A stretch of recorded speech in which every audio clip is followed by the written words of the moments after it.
All right. Hello, everyone, and welcome once again to Books for My Soul, Meet the Author, where we meet with our favorite authors and we get to interact with them one on one. Today, I have a very special guest from Uganda, a wonderful lady that I have interacted with mostly over social media. But today, I'm so glad that we are able to interact with her on this platform and hear more about her story, about her books. She's an author, she's an advocate, she is a lecturer, she is a wife and a mother of three wonderful children.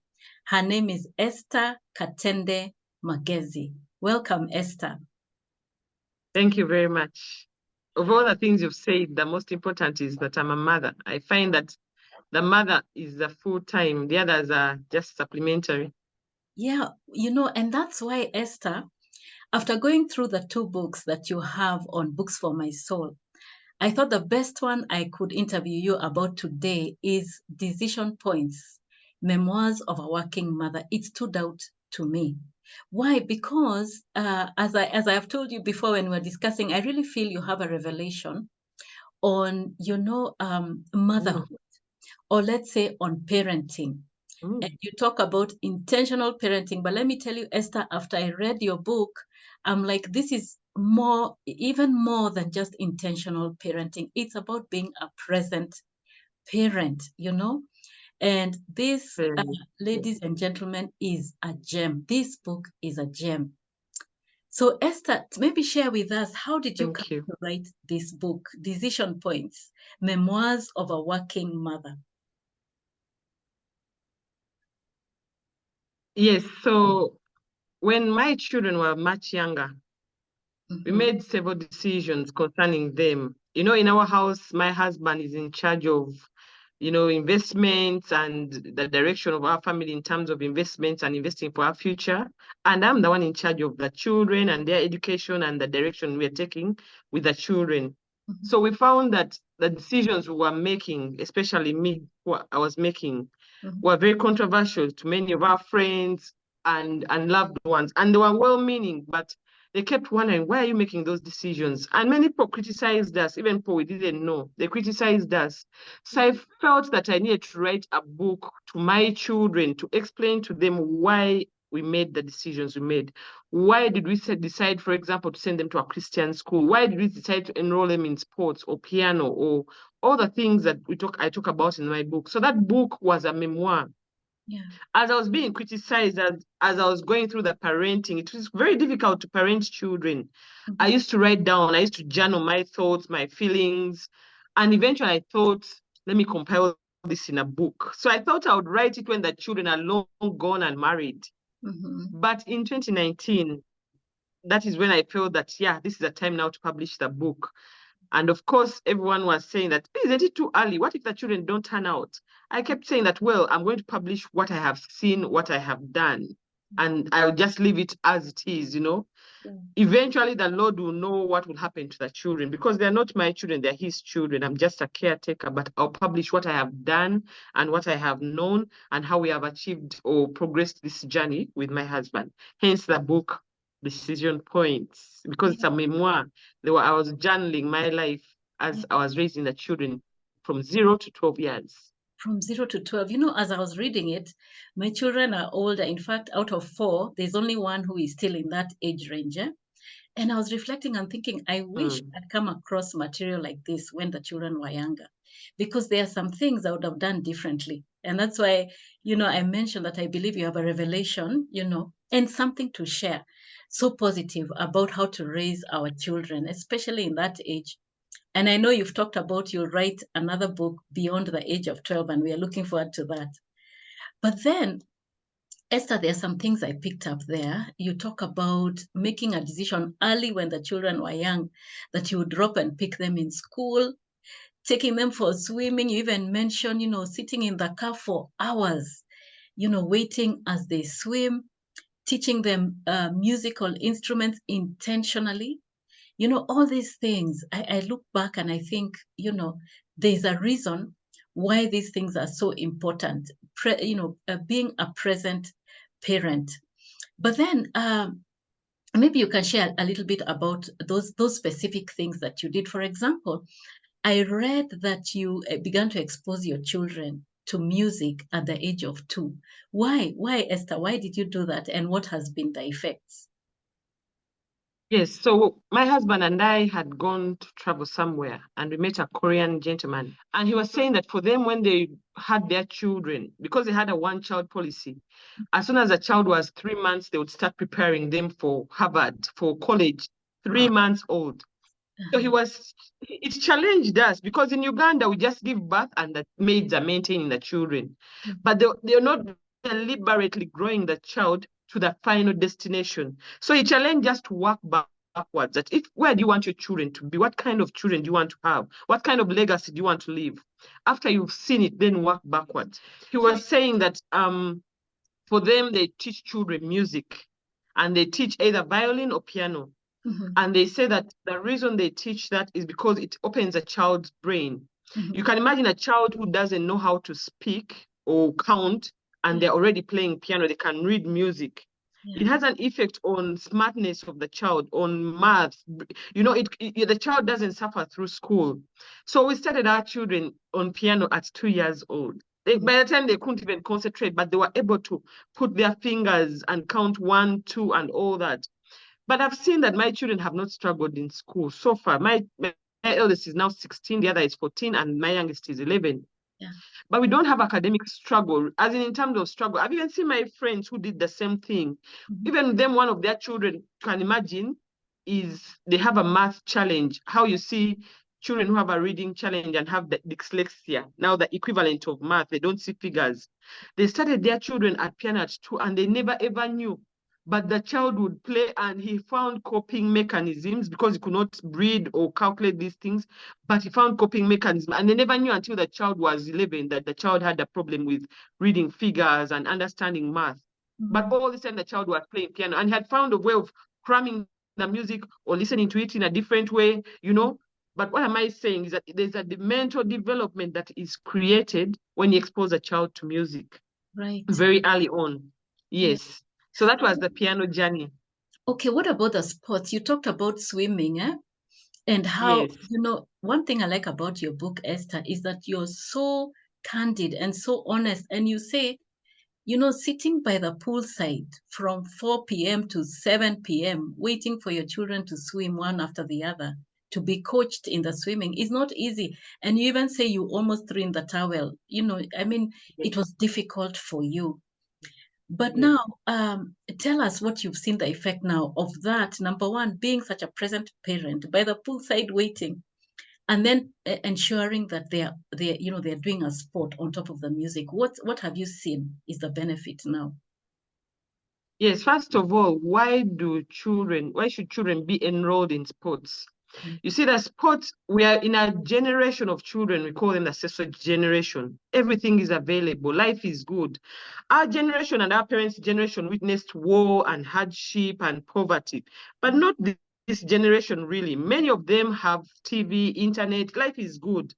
What the sports does, it teaches your child grit, to struggle, to try to achieve things, to become a go-getter, because when a child is, for example, my children swim, but when they are swimming and they fail and they don't achieve their goals, meanwhile, the whole world is watching because all the parents are there watching, they learn how to handle failure. They learn how to say, okay, I worked harder and I didn't achieve, let me try again. And they learn how to balance academics with something else, because a child who's just purely academic, that's a bookworm, or they don't have practical skills. But when a child, for example, is in the water, the pain, because like they swim 3K, we call it 3K, 3,000, kilometers a day. That is a lot of work in addition to coming home at 7 and you start on homework. Yeah. So you find that children who swim also, we've noticed in their teenage age, they don't have emotional challenges. Yes. The teenage blues, they call them. The teenage blues are not seen with swimmers. We've seen it among all the children who are in sports.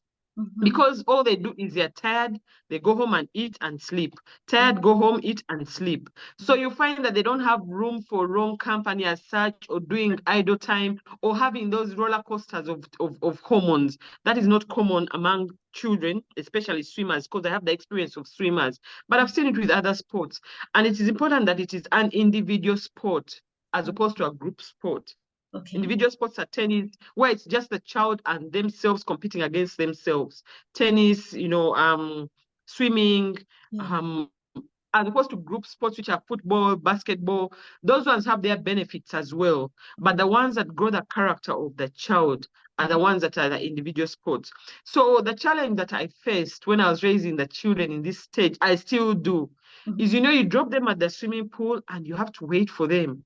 Yes. It would be like 3-4 hours because we're in different age brackets, so would swim at different times, and you'd get fed up, and you'd wonder, me, why aren't I out there working? Am I wasting my time? Yeah. But I would always be encouraged by the people who had older children than me, who are doing the same thing.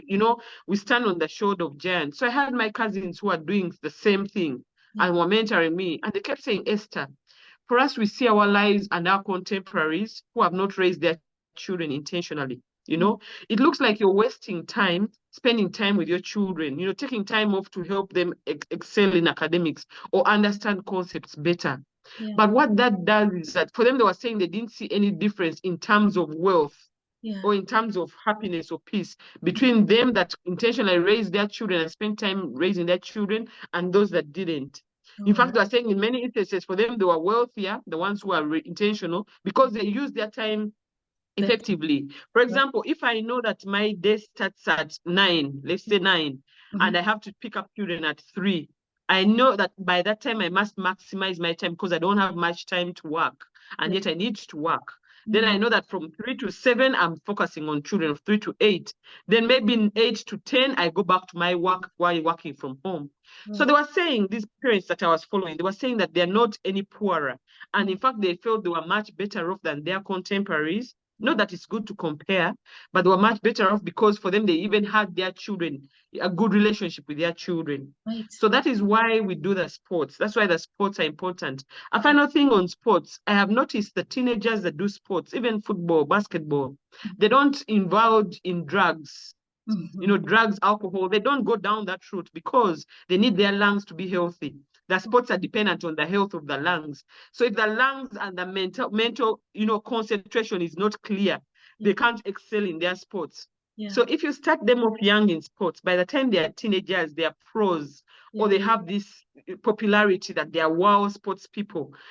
And they have personal goals of keeping that position. So they end up not derailing into drugs, into alcohol, and into those other behaviors that derail them because they have a focus, which is to excel in the sport because they're already excelling at it. You're so right.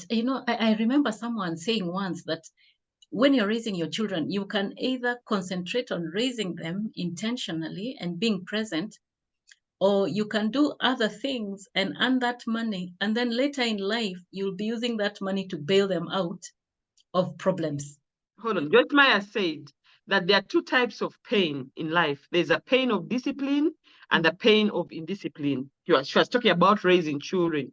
And she was saying you could go through the pain of raising your child. You're not working at full mask because you're attending to the children and you're helping them grow intentionally.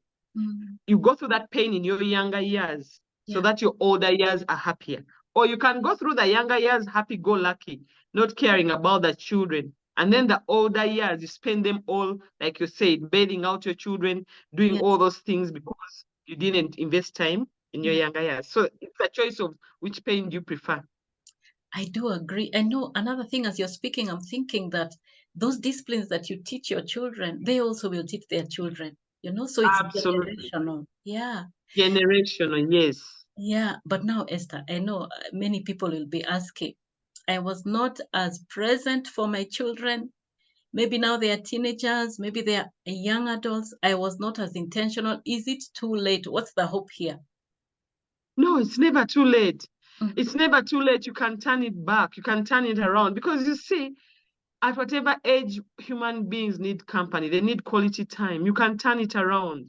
All right, Esther, I know this book is available on booksformysoul.com. Do you have it with you? Maybe you can show us a copy, tell us how much we can expect to pick it up at on Books for My Soul. Yes, so the online copy on Books for My Soul is 600 Kenya shillings, very affordable, which is about 15,000 Uganda shillings. Okay. And the paper copy, I can send you a paper copy or from any bookshops in Uganda. You'll find it at 40,000 Uganda shillings. Oh, wonderful. Thank you, Esther. That's a really good pricing, especially for the ebook. 600 shillings or 15,000 Uganda shillings is just about $4.5 US. That's an affordable price. But if you'd like the print copy, you can walk into any bookshop in Uganda and you'll be able to get yourself a copy. But the beauty of the ebook is that wherever you are, you can be able to download a copy. Absolutely. Yeah, and read it on your device. So now, Esther, you have another book coming. I can't wait. I told you my children, when we were discussing earlier, my children are now teenagers. I feel I wish I had seen your book earlier, but you've told us there's still hope. So I'm waiting for the other book, the next stage of your children's life, so that you can, we can learn also from how you're intentionally raising them. Thank you so much for being with us today. I have learned a lot from today's interview. I've learned a lot from reading your book, and I'm sure those who will be able to pick a copy will greatly benefit from it. So thank you so much, and the Lord bless you until we have you with us once again. Thank you very much for having me here. It's an honor, and may God bless you too, and may God bless everyone who reads the book. Amen. Thank you. Amen. Looking forward. Amen.